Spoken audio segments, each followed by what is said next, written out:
Assalamualaikum warahmatullahi wabarakatuh. Sahabat saya, pemilik jiwa kecintaan Tuhan, pada program kali ini kita akan membahas kedahsyatan pikiran. Kita awali dengan kisah tentang orang yang terobsesi untuk menjadi mitra bisnis Thomas Alva Edison. Sesungguhnya pikiran akan menjelma menjadi sesuatu yang maha dahsyat jika didukung oleh tujuan yang jelas, kebulatan tekad dan keinginan yang kuat untuk menerjemahkan atau mengejawantahkannya menjadi harta benda atau materi lainnya. Edwin C. Barnes sudah membuktikan bahwa orang bisa berpikir kaya dan benar-benar menjadi kaya. Tentu saja penemuannya itu tidak berlangsung dalam sekejap mata, melainkan secara bertahap, sedikit demi sedikit, diawali dengan sebuah keinginannya yang kuat menjadi mitra bisnis Thomas Edison. Salah satu hal yang membedakan keinginan Barnes dari keinginan lainnya adalah bahwa keinginan itu sangat jelas dan pasti. Dia ingin bekerja sama dengan Edison, bukan bekerja untuknya. Perhatikanlah baik-baik pemaparan berikut yang menjelaskan bagaimana cara dia menerjemahkan keinginannya menjadi sebuah kenyataan. Agar Anda lebih memahami ke-13 prinsip yang dapat membuat Anda menjadi kaya raya. Jika keinginan atau gejolak pikiran itu pertama kali melintas di benaknya, dia belum mampu untuk serta-merta menindaklanjutnya. Ada dua kesulitan yang menghadangnya. Dia belum kenal dengan Tuan Edison dan tidak punya cukup uang untuk ongkos tiket kereta api ke kota Orange di New Jersey. Kesulitan itu cukup besar dan bisa membuat kebanyakan orang ciut nyalinya dan urung mengejar keinginan mereka. Tetapi keinginan di dalam hatinya itu memang bukan sembarang hasrat. Dia sudah bertekad bulat mencari cara untuk mewujudkannya. Hingga akhirnya dia memutuskan untuk menumpang gerbong barang yang menuju ke East Orange. Dia langsung menghadap Tuan Edison di laboratnya, seraya mengatakan niatnya untuk berbisnis dengan tokoh penemu besar itu. Ketika mengisahkan pertemuan pertamanya dengan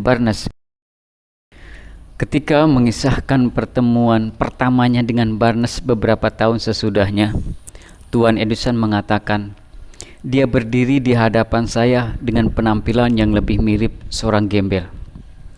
Namun ada sesuatu di wajahnya yang membuat saya yakin bahwa dia sudah bertekad bulat untuk meraih keinginannya.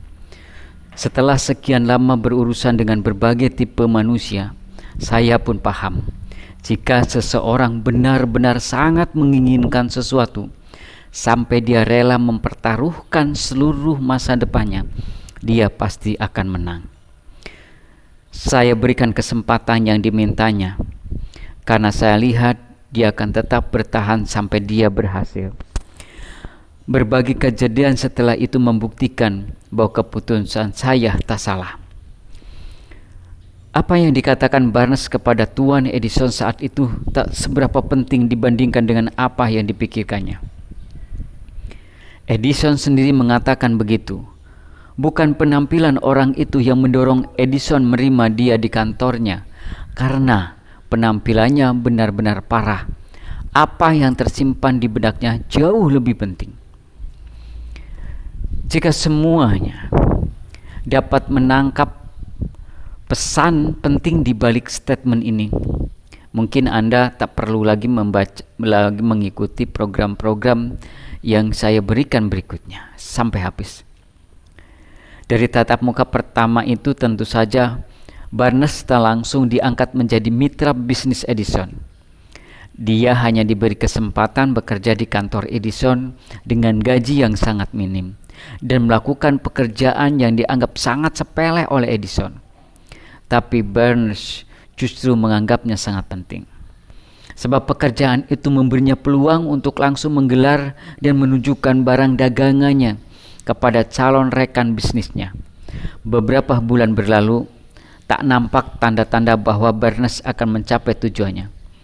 Namun dalam benaknya Barnes telah menyimpan tujuan terpenting yang pasti. Secara konsisten dia semakin mengobarkan keinginannya untuk menjadi rekanan bisnis Edison. Para psikolog dengan jitu menyatakan, jika orang benar-benar siap untuk mendapatkan sesuatu, sikap itu akan nampak dari penampilannya. Barnes sudah sangat siap bermitra dengan Edison. Lebih dari itu, dia sudah bertekad untuk selalu siap sampai dia mendapatkan apa yang dicarinya. Dia tak pernah sekalipun berkata, sia-sia saja semua ini. Lebih baik aku banting setir dan mencoba menjadi salesman. Sebaliknya dia berujar, saya datang ke sini untuk berbisnis dengan Edison. Dan tak peduli kalau saya harus menghabiskan seluruh umur saya untuk itu. Saya tetap akan mewujudkannya. Dia bersungguh-sungguh dengan tujuannya. Kesungguhan hati yang akan mengubah kisah hidup manusia. Seandainya mereka memiliki tujuan yang pasti dan terus berpegang teguh pada cita-cita itu, bahkan menjadikannya sebuah obsesi yang menyita segenap jiwa raganya. Mungkin Barnes yang ketika itu masih muda tak sempat menyadarinya, tetapi tekadnya yang sudah membantu, kekerasan hatinya untuk mewujudkan sebuah hasrat sudah ditakdirkan untuk mengatasi semua penolakan dan membawa peluang yang dicarinya. Saat peluang itu akhirnya datang, dia muncul dalam wujud yang sama sekali berbeda. Dan di luar dugaan Barnes, disitulah letak liciknya kesempatan. Dia suka menyelinap lewat pintu belakang dan sering menyamar sebagai kemalangan atau kekalahan sesaat. Itulah mengapa banyak orang yang gagal mengenalinya. Tuan Edison baru saja menyempurnakan penemuan barunya, sebuah piranti kantor yang dinamai Edison Dictating Machine, belakangan disebut Edipon. Para salesman Edison sangat tidak antusias memasarkan mesin itu. Mereka sangsi mesin itu akan mudah dijual. Barnes melihat peluang terhampar di depan matanya. Peluang itu datang diam-diam dalam wujud sebuah mesin yang aneh, yang tak menarik bagi siapapun kecuali Barnes dan Edison sebagai pencipta mesin itu. Barnes yakin dia dapat menjual mesin itu. Dia menyampaikan hal itu kepada Edison, dan ketika mendapatkan peluang yang diincarnya, dia berhasil memasarkan mesin itu.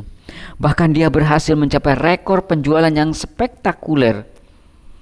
Sampai-sampai Edison memberinya kontrak untuk mendistribusikan dan memasarkannya ke seluruh Amerika. Dari kemitraan ini muncul sebuah slogan yang terkenal, Made by Madison, Installed by Barnes. Berkat kemitraan itu dia menjadi kaya raya dan berprestasi yang lebih besar.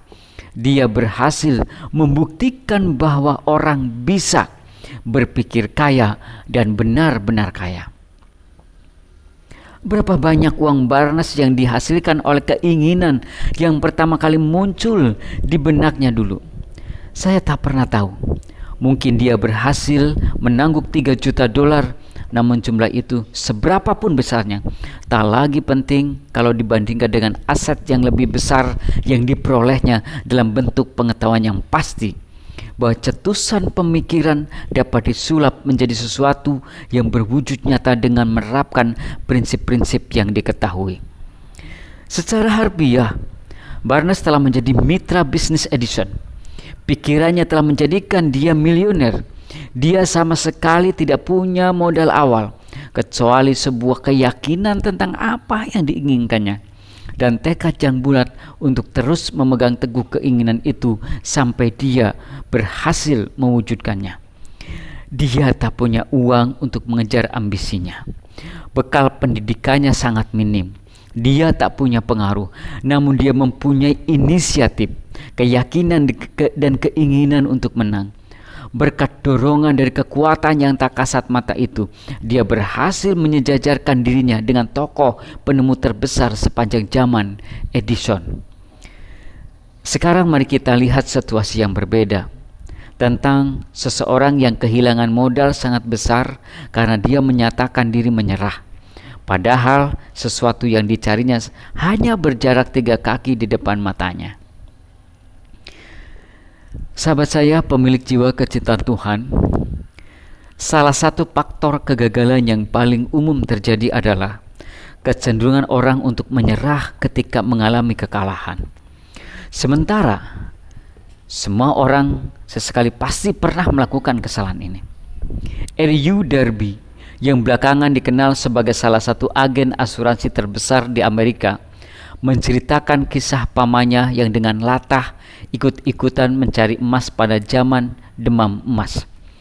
Pamannya itu memutuskan untuk pergi ke barat, menggali tambang emas dan menjadi kaya raya. Dia belum pernah mendengar bahwa otak manusia menyimpan cadangan emas yang jauh lebih banyak ketimbang yang terkandung di perut bumi dimanapun.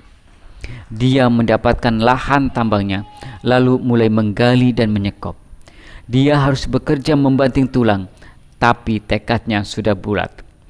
Setelah menggali berminggu-minggu, dia mujur mendapat biji emas yang berkilauan. Dia perlu mesin untuk mengangkat biji emas itu ke permukaan. Diam-diam dia menutupi lubang tambangnya dan pulang ke rumahnya di Williamsburg, Maryland, dan segera menyebarkan berita tentang penemuannya itu kepada segenap kerabat dan tetangganya.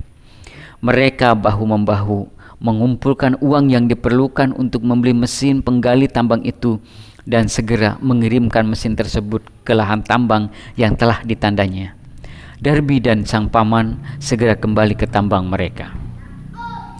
Biji emas sebanyak 1 gerbong segera dikirimkan ke peleburan.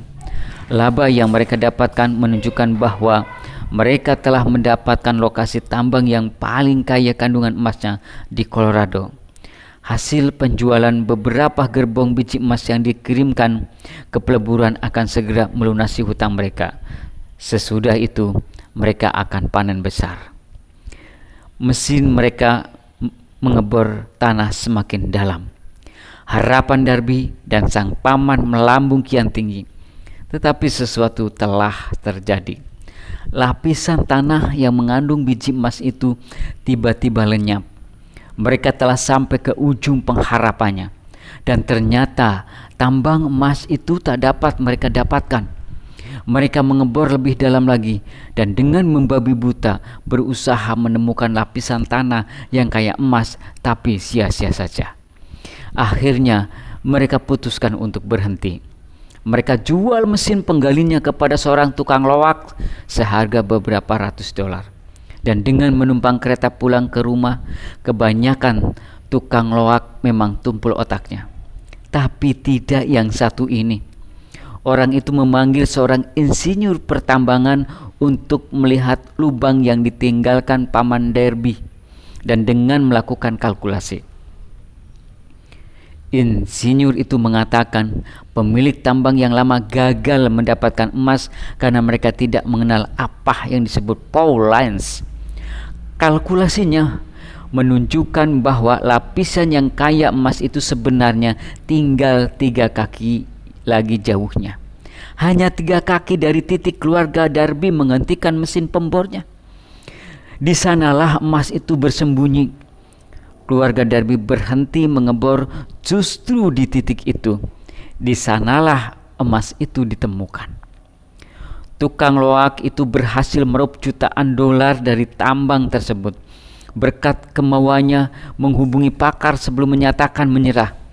Sebagian besar uang yang dipakai untuk membeli mesin tambang itu terkumpul berkat kerja keras R.U. Darby yang saat itu masih sangat muda. Uang itu dia himpun dari sanak kerabat dan tetangganya. Karena mereka percaya padanya, meskipun perlu waktu bertahun-tahun, akhirnya dia berhasil juga melunasi hutangnya. Bertahun-tahun sesudah kejadian itu, Tuan Darby berhasil menebus kerugiannya beberapa kali lipat. Ketika dia menemukan bahwa keinginan dapat disulap menjadi emas. Dia menemukan hal itu ketika dia terjun ke bisnis penjualan polis asuransi. Ingat bahwa dia kehilangan harta karun karena dia berhenti menggali hanya 3 kaki saja dari emas yang dicarinya. Darby menangguk untung dari pengalamannya menekuni bidang ini, semata-mata dengan menanamkan keyakinan kepada dirinya Aku berhenti menggali hanya 3 kaki dari emas itu. Tapi aku tidak akan pernah berhenti karena ditolak prospek yang kutawari polis asuransi. Dia belajar untuk tak gampang menyerah setelah memetik hikmah dari pengalaman nyata di mana dia mudah menyerah di bisnis emas. Sebelum orang meraih keberhasilan, mereka pasti akan dihadapkan pada kekalahan besar atau bahkan kegagalan. Ketika berhadapan dengan kekalahan, tindakan termudah dan paling logis adalah berhenti. Itulah yang dilakukan kebanyakan orang.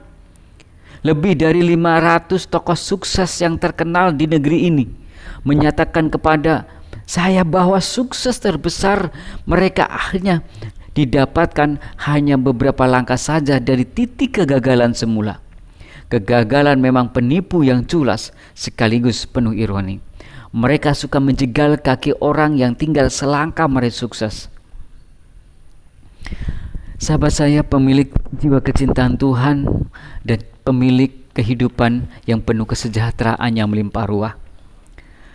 Pelajaran untuk tak gampang menyerah seharga 50 sen. Tak lama setelah Tuan Derby mendapatkan gelar dari Universitas Babak Belur dan memutuskan untuk memanfaatkan hikmah dari kegagalan menggeluti bisnis emas, dia beruntung bisa menghadiri sebuah acara yang membuktikan padanya bahwa kata tidak belum tentu berarti gagal. Pada suatu sore, dia tengah membantu pamannya menggiling gandum di sebuah penggilingan kuno.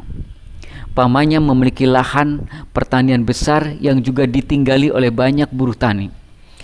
Tiba-tiba pintu terbuka dan masuk seorang bocah perempuan kecil, anak seorang buruh tani yang melangkah dengan tenang berdiri dekat pintu. Pamannya menoleh kepada anak itu dan menghardik dengan kasar. "Kau mau apa?" Dengan takut-takut anak itu menyahut, "Aku disuruh ibu minta uang 50 sen. "Tidak," bentak sang paman dengan ketus. "Sekarang pulanglah." "Baik tuan," sahut anak kecil itu. Tapi dia tidak juga beranjak. Sang paman meneruskan pekerjaannya, dan saking sibuknya dia tak sempat melihat si bocah kecil yang tetap saja diam di tempatnya.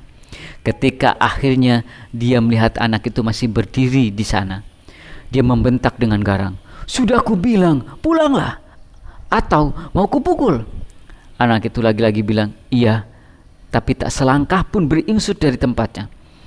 Sang paman membanting sekarung gandum yang sedianya akan dituang ke atas batu penggilingan, lalu memungut sebilah kayu dan menghampiri anak itu dengan wajah sangat murka. Derby menahan napas. Hatinya yakin dia akan segera melihat adegan pembantaian. Dia tahu benar, pamannya itu mudah naik pitam. Ketika sang paman sudah sampai di tempat gadis cilik itu berdiri, tanpa diduga bocah kecil itu dengan sigap melangkah maju, menatap tajam mata sang paman dan berteriak sampai serak, "Ibuku minta 50 sen." Langkah sang paman terhenti, memandangi anak itu sesaat. Lalu dengan perlahan meletakkan kayu di tangannya, merogoh sakunya, mengambil uang 50 sen dan menyerahkannya kepada bocah perempuan itu.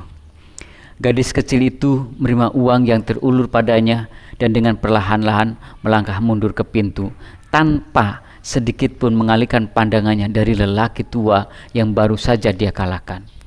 Sesudah bocah itu berlalu, sang paman duduk tercenung di atas sebuah kotak sambil menerawang keluar jendela selama lebih dari 10 menit. Dengan setengah maskul, dia merenungi kekalahan telak yang baru saja dialaminya. Sahabat saya, pemilik jiwa kecintaan Tuhan, Tuan Derby sendiri juga tak habis pikir. Baru sekali itu dia menyaksikan gadis kecil anak buruh penggarap lahan yang dengan berani mencundangi orang dewasa. Bagaimana dia bisa melakukan semua itu? Apa yang sebenarnya terjadi pada sang paman sampai-sampai lelaki tua itu menjadi luluh dan mendadak sontak bersikap sangat patuh mirip seekor anak domba? Kekuatan aneh apa yang tersimpan pada gadis kecil itu sampai dia bisa menaklukkan lelaki tua yang tak lain adalah tuan tanahnya? Semua pertanyaan itu memenuhi benaknya. Namun Sampai bertahun-tahun dia tak juga menemukan jawaban sebelum akhirnya dia mengisahkan kejadian tersebut kepada penulis. Anehnya, kisah luar biasa itu dia tuturkan kepada penulis di tempat penggilingan gandum yang sama, di mana sang paman menerima pukulan telak itu beberapa tahun yang silam. Ketika kami berdiri di penggilingan gandum tua yang dipenuhi debu itu, Tuan Darby terus mengulang-ulang kisah penaklukan luar biasa itu dan menutupnya dengan sebuah pertanyaan. Bagaimana kau memaknainya? Kekuatan aneh apa yang dimiliki gadis kecil itu yang memberikan pukulan telak pada pamanku? Jawaban atas pertanyaan ini dapat ditemukan pada prinsip-prinsip yang akan dijelaskan pada bab-bab berikutnya. Jawaban lengkap dan menyeluruh yang disertai rincian dan petunjuk yang memungkinkan semua kita dan pada gilirannya menerapkan kekuatan sejenis seperti apa yang ada pada anak itu. Asalah kewaspadaan kita, asalah kewaspadaan Anda, maka Anda akan menyaksikan kekuatan aneh semacam apa yang menyelamatkan anak kecil itu, dan melihat sekilas kekuatan tersebut pada bab-bab selanjutnya. Di salah satu bagian bab berikutnya ini, Anda akan mendapati ide yang dapat mengasah kepekaan Anda, yang kelak membantu dan menguasai dan memanfaatkan kekuatan dahsyat yang sama. Kejelian Anda pada keberadaan kekuatan ini mungkin akan Anda peroleh pada bab pertama, atau dia akan datang pada bab selanjutnya. Dia akan datang kepada Anda dalam wujud sebuah ide, rencana atau tujuan. Sekali lagi, mungkin Anda harus menengok pada kesuksesan atau kegagalan Anda di masa lalu, lalu menggali pelajaran berharga yang membantu Anda merebut kembali semua yang pernah Anda miliki. Sesudah saya jelaskan kepada Tuan Darby tentang kekuatan dahsyat yang secara tak sengaja menghinggapi gadis kecil itu, serta-merta dia mengenang pengalamannya selama 3 dasawarsa menjadi seorang salesman perusahaan asuransi, dan secara jujur mengakui bahwa kesuksesannya di bisnis itu sebagian besar disebabkan oleh pelajaran yang ia dapatkan dari keberanian gadis kecil di penggilingan gandum itu. Tuan Darby bertutur, setiap kali ada prospek yang menolak tawaran saya selalu terkenang pada gadis kecil keras kepala yang berdiri tegar di penggilingan gandum milik pamanku dengan mata yang menatap tajam tanpa rasa takut. Lalu aku berkata pada diri sendiri, aku harus berhasil menjual polis kepada orang itu. Polis terbesar yang berhasil saya jual biasanya justru berasal dari prospek-prospek yang semula menolak. Dia juga ingat pada kekalahan besar di masa lalunya, menyerah ketika mata bornya hanya tinggal berjarak 3 kaki saja dari kandungan emas paling gemuk di tambang itu. Dia berujar, kejadian itu merupakan hikmah terpendam yang mengajarkan saya agar terus menggali. Seberat apapun jadinya, pelajaran berharga yang harus saya pahami sebelum saya berhasil di bidang apa saja. Kisah tentang Tuan Darby dan sang paman, gadis kecil anak buruh penggarap lahan, dan kisah tambang emas itu tentu sudah melekat di benak ratusan orang yang mencari nafkah dengan menjual polis asuransi. Bagi kalangan itu, penulis ingin sekali menambahkan bahwa keberhasilan Tuan Darby menjual lebih dari $1 juta polis asuransi setiap tahunnya adalah berkat hikmah yang dipetiknya dari kedua kisah di atas. Sahabat saya, pemilik jiwa kecintaan Tuhan dan pemilik kehidupan yang penuh berkah, hidup memang aneh dan sering sulit sekali dimengerti. Kesuksesan dan kegagalan sering berpangkal dari pengalaman-pengalaman yang sepele. Pengalaman Tuan Darby adalah sesuatu yang sangat lumrah dan sepele, namun syarat dengan jawaban tentang takdir di dalam kehidupannya. Oleh karenanya, kedua kisah itu baginya sama pentingnya dengan kehidupan itu sendiri. Dia memetik untung dari 2 kejadian dramatis itu karena dia berhasil menganalisanya dan memerasari terpenting di balik kisahnya. Tetapi bagaimana dengan orang yang sama sekali tak sempat dan tak mau mengkaji kegagalan demi mencari pelajaran moral yang akan membuka jalan ke arah keberhasilan? Dari mana dan bagaimana dia harus belajar seni menyiasati kekalahan dan mengubahnya menjadi batu loncatan menuju peluang sukses. Untuk semua maksud dan alasan itulah ini semua disusun dan ditulis. Untuk menjawab pertanyaan di atas, akan saya paparkan 13 prinsip berikut ini. Namun harap diingat, saat Anda menyimak penjelasan-penjelasan itu nanti, tidak mustahil jawaban yang Anda cari-cari, yang membuat Anda penasaran dan terpaksa merenungkan keanehan hidup, mungkin akan muncul dengan sendirinya di dalam benak Anda, mulai beberapa ide, rencana atau niat yang bisa timbul sewaktu-waktu di dalam. Sahabat saya, pemilik jiwa kecintaan Tuhan, pemilik kehidupan yang penuh sejahtera dan penuh berkah, untuk meraih sukses, Anda hanya memerlukan satu ide hebat. Prinsip-prinsip yang kami beberkan pada penjelasan berikutnya mengandung cara-cara baik untuk menciptakan ide yang berguna. Sebelum Anda menyimak deskripsi kami tentang prinsip-prinsip itu, kami yakin Anda pantas mendapatkan saran penting berikut ini. Jika tiba saatnya kekayaan itu datang, dia akan datang dengan begitu mudahnya dan berlimpah ruah sampai orang heran dan bertanya-tanya di mana mereka bersembunyi selama ini. Memang ini pernyataan yang mengejutkan, terlebih-lebih kalau mengingat pandangan umum bahwa kekayaan hanya akan datang kepada orang yang bekerja keras dalam waktu lama.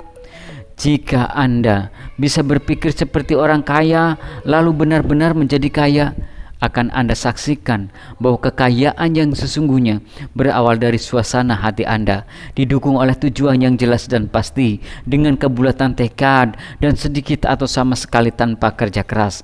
Anda dan orang lain tentu ingin tahu bagaimana cara mencapai suasana jiwa yang dapat mendatangkan kekayaan. 25 tahun lamanya saya melakukan riset tentang topik ini, menganalisa lebih dari 25.000 responden, karena saya juga ingin tahu bagaimana para miliarder itu bisa jadi kaya raya seperti itu.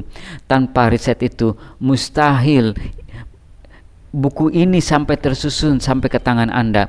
Simaklah fakta yang penting berikut ini. Depresi ekonomi mulai menjalari seantero kawasan Amerika pada tahun 1929 dan terus menghancurkan sendi-sendi perekonomian hingga saatnya Presiden Roosevelt dilantik. Sesudah itu depresi memudar lalu berganti dengan kehampaan. Seperti tukang listrik di gedung teater yang menyalakan lampu satu persatu sehingga kegelapan sirna tanpa Anda sadari. Demikian pula kengerian yang mencekam warga secara perlahan luluh dan berganti dengan keyakinan. Setelah Anda mulai menguasai prinsip-prinsip filosofi ini dan mengikuti semua petunjuk tentang penerapan prinsip-prinsip tersebut, Anda akan melihat posisi keuangan Anda mulai membaik dan nyaris semua benda yang Anda sentuh akan berubah menjadi aset yang menguntungkan. Mustahil? Tidak juga. Salah satu kelemahan utama manusia adalah keakraban mereka dengan kata mustahil. Mereka sangat mengenal kaidah-kaidah yang tak dapat dijalankan. Mereka tahu segala sesuatu yang tak dapat dilakukan. Buku ini ditulis bagi orang-orang yang mencari formula yang dapat membuat orang lain kaya dan bersedia mempertaruhkan segala sesuatunya demi formula itu. Beberapa tahun yang lalu saya membeli sebuah kamus yang bagus. Entry pertama yang saya cari di kamus itu adalah definisi kata mustahil. Lalu dengan hati-hati saya gunting halaman yang berisi kata mustahil. Tentu saya tidak menyarankan Anda menirukannya. Sukses akan datang kepada mereka yang selalu memikirkan kesuksesan.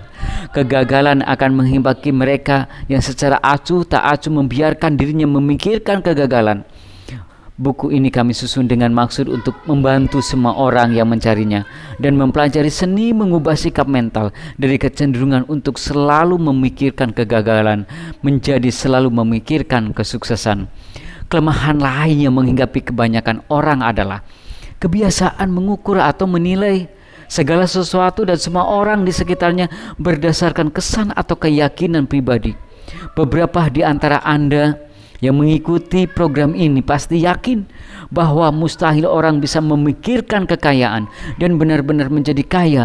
Mereka tidak bisa berpikir dalam konteks kekayaan karena pola pikir mereka cenderung diwarnai oleh kemiskinan, kekurangan, nestapa, kegagalan, dan kekalahan. Sahabat saya pemilik jiwa kecintaan Tuhan, jutaan orang silau melihat kesuksesan Henry Ford dan iri kepadanya karena nasibnya yang mujur, kaya raya, jenius, atau apa saja yang mereka anggap sebagai penyebab nasib baik Henry Ford. Mungkin dari setiap 100 orang hanya ada 1 orang yang tahu rahasia kesuksesan Ford. Namun sayang mereka terlalu pelit bicara, pemalu atau enggan membahasnya. Ada satu transaksi yang dengan sangat sempurna dapat mengungkapkan rahasia Ford itu. Ketika Ford memutuskan untuk memproduksi mesin PX-nya yang terkenal itu, dia memilih untuk membangun mesin dengan 8 silinder yang dicetak pada satu blok. Kemudian memerintahkan jajaran insinyurnya membuat desain mesin tersebut. Desainnya pun digambar, namun para insinyur merasa mustahil bisa mencetak mesin 8 silinder pada satu blok saja. Tetapi Ford bersikeras, pokoknya buat saja. Tapi itu tak mungkin, balas mereka. Coba terus, perintah Ford. Dan teruslah kalian kerjakan sampai berhasil. Persetan berapa lama kau menyelesaikannya. Para insinyur itu bekerja keras. Tak ada pilihan lain kalau mereka tetap ingin bekerja di perusahaan Ford. 6 bulan berlalu, tak ada perkembangan yang berarti. 6 bulan lagi lewat dan belum ada kemajuan apapun. Para insinyur mencoba semua cara untuk melaksanakan perintah majikan mereka. Namun tetap saja mereka selalu terbentur pada satu kata, mustahil. Di akhir tahun Ford menginspeksi para insinyur. Dan lagi-lagi diberitahu bahwa mereka belum berhasil menjalankan perintahnya.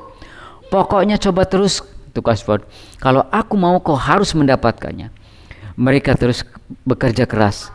Dan tiba-tiba saja bagaikan sihir, para insinyur itu menemukan rahasia pembuatan mesin 8 silinder dengan satu blok.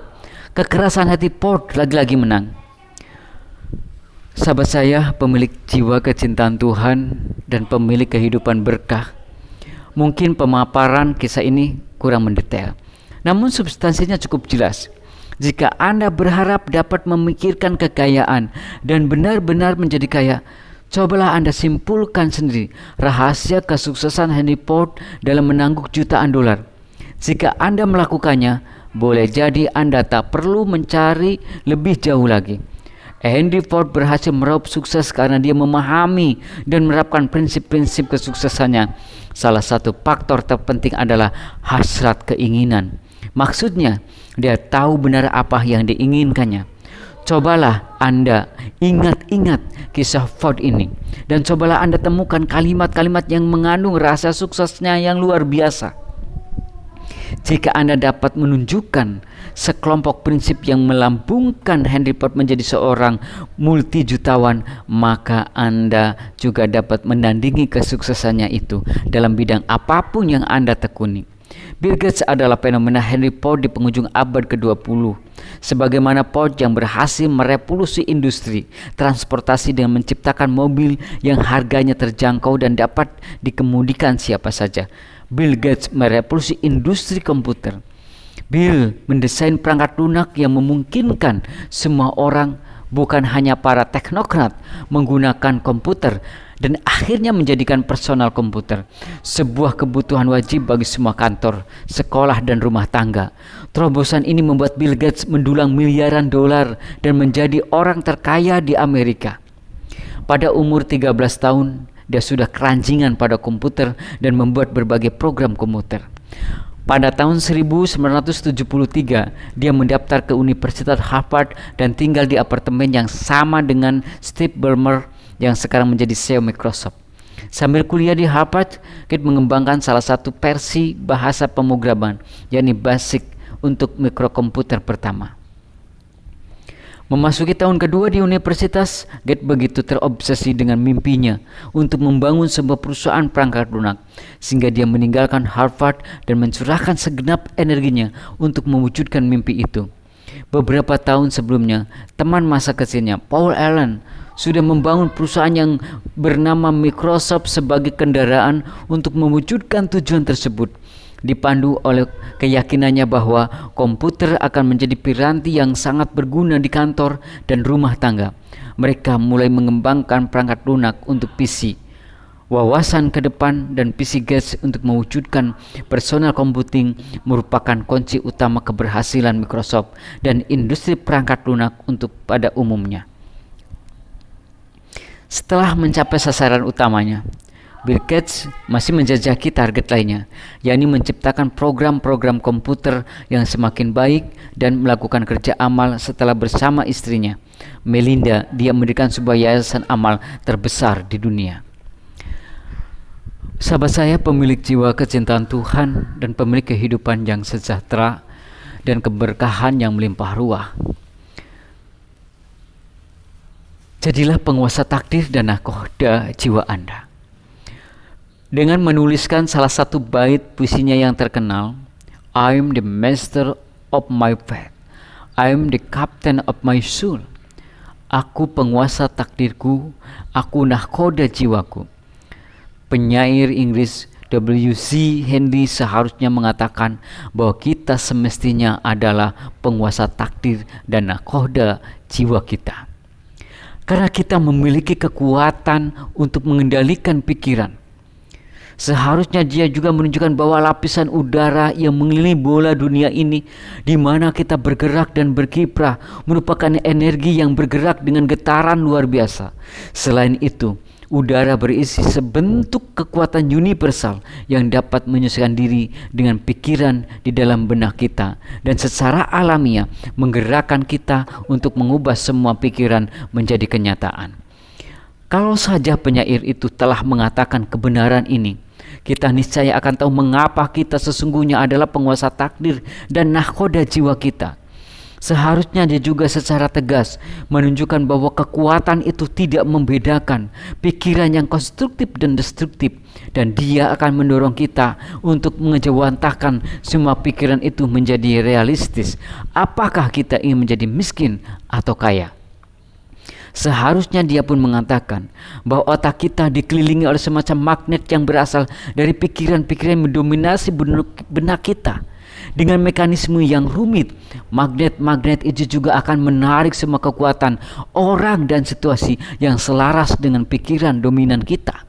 Seharusnya dia menunjukkan bahwa sebelum kita dapat menumpuk kekayaan yang melimpah, kita harus membiarkan keinginan untuk menumpuk kekayaan menempel di benak kita bagaikan sebuah magnet. Atau dengan kata lain, kita harus benar-benar memikirkannya sampai keinginan itu mendorong kita untuk menyusun rencana yang jelas untuk memperolehnya.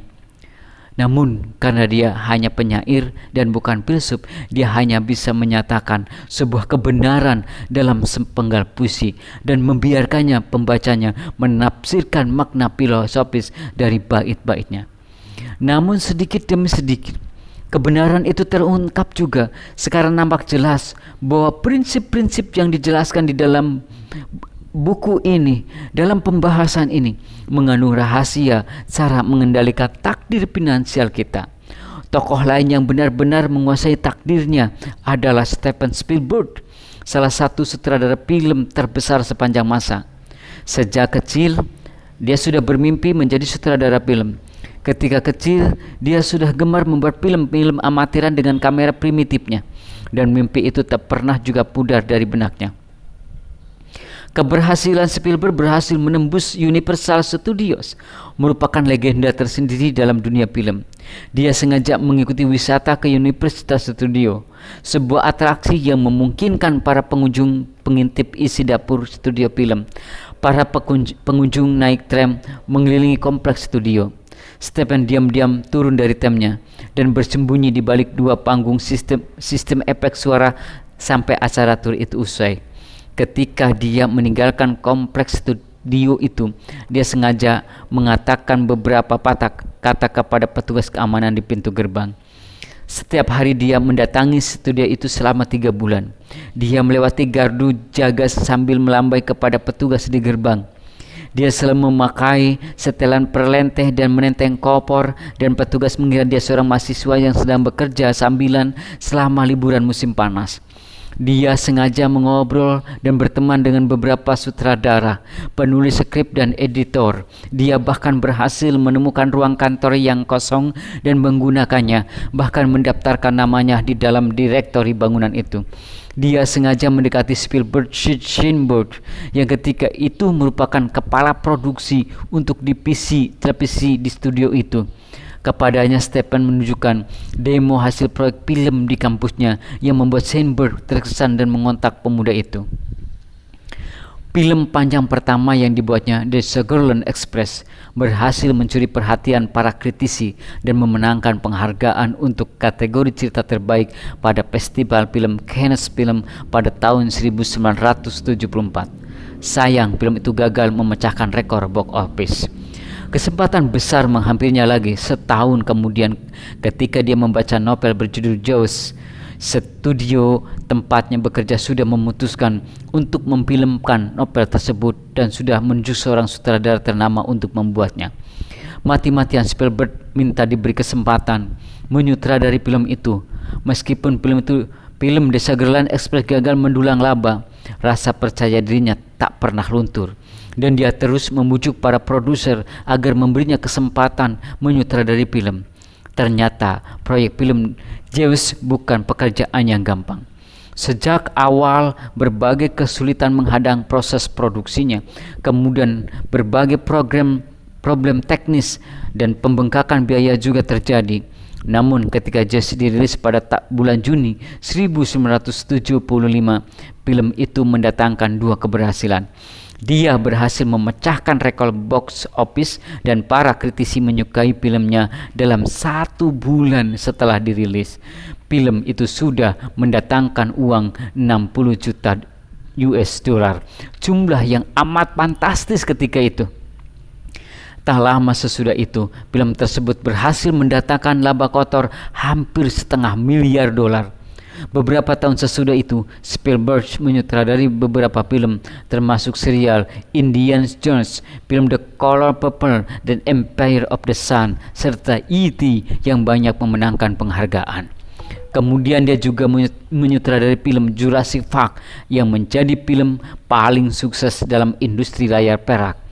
Film ketiga Spielberg yang memecahkan rekor penjualan tiket dan mendatangkan laba kotor $1 miliar US dari cenderamata dan merchandise yang lain bertema Jurassic Park. Spielberg masih terus mengejar mimpi-mimpinya.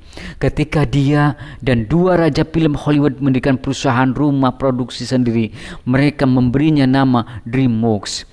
Mari kita sekarang mengkaji prinsip yang pertama. Tetaplah bersikap terbuka. Dan sambil terus membaca, ingatlah prinsip-prinsip itu bukan ciptaan manusia. Prinsip-prinsip itu telah dihimpun dari pengalaman hidup lebih dari 500 orang yang berhasil mengumpulkan kekayaan dalam skala yang fantastis.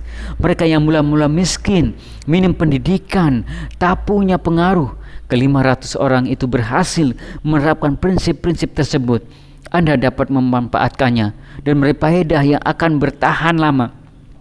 Dan sesungguhnya tak sulit bagi Anda untuk melakukannya.